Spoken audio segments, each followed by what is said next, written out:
Welcome back to the Freemouse MC YouTube channel. I am today at quite a special place and quite an enormous hall full of motorbikes.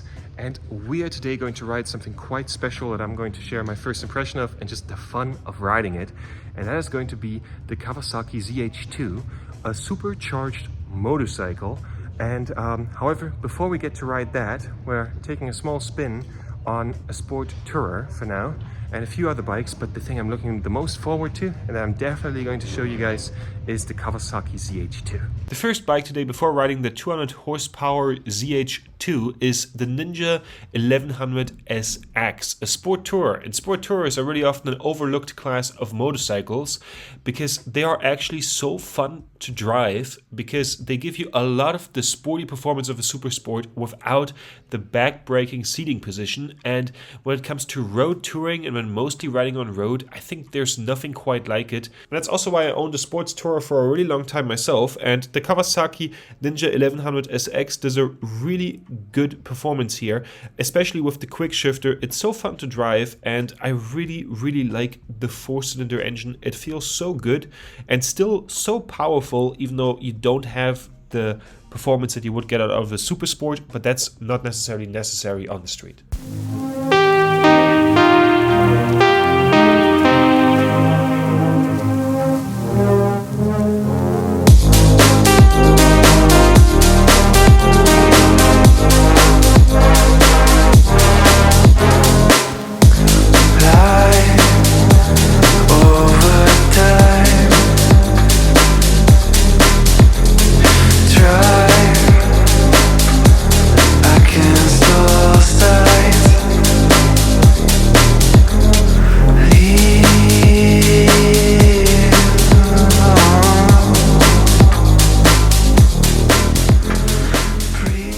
Even though the sports tourer is fun, let's get to the thing that I'm really here for. After now having taken the spin with the Ninja 1100, we're now here with the motorcycle that I'm the most interested in today.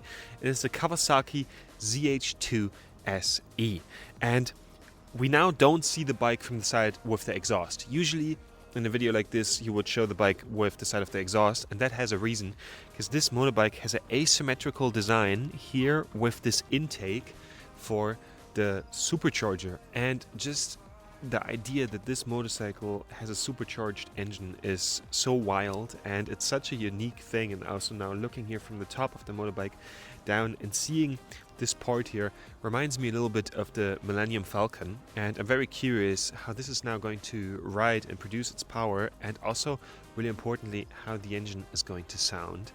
Yeah, I'm now going to swing my leg over the bike, because one thing that I find really nice about it, it's quite a tall machine, as in I at my height can very comfortable sit on the bike, and the position from the bike here works really well for myself, so that's lovely, and very curious how this thing is going to get going with the supercharger.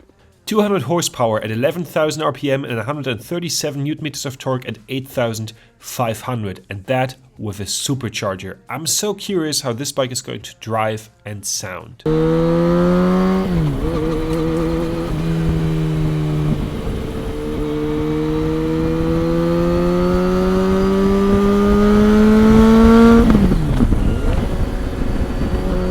The audio recording sadly doesn't do it justice, because you hear the majority of the whistling of the supercharger from the front, and you can actually feel a bit how it's sucking in air. And then when you get off the throttle and you just hear the supercharger, it's really a one-of-a-kind experience, especially with the bike just having like instant torque in every gear, everywhere. It's wild.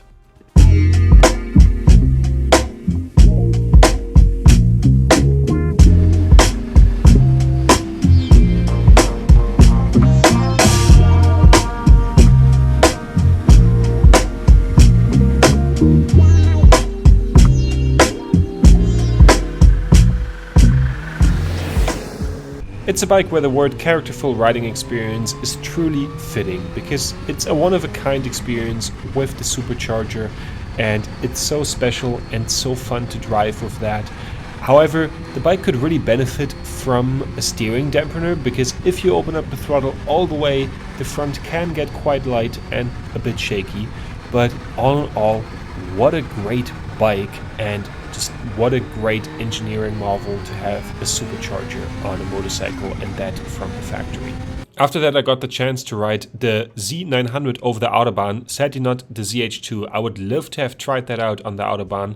However, I really like the dash on the Z900. That kind of looks like the dash on an airplane. However, from sitting on the bike is a bit small for my size, so I'm definitely preferring the two bigger ones. So I had a lovely day riding all the naked bikes, and of course my favorite of the day, the ZH2. That one was so nice and such a unique experience. However, now when experiencing it, I have to say, I think I maybe would prefer the Ninja H2 SX over it, because that's more of a sport tourer, a bit of a like the Hayabusa vibe, and like with the compressor and then a bit more weight on the front and more the sport tourer capability with a fairing and a bit more lean forward position. I think that would be the one for me. And that's quite lovely, and I also think that would fit quite nicely with my size, because that's quite a big bike. What is your opinion on the Kawasaki H2? Would love to know, and definitely see you guys in the next video.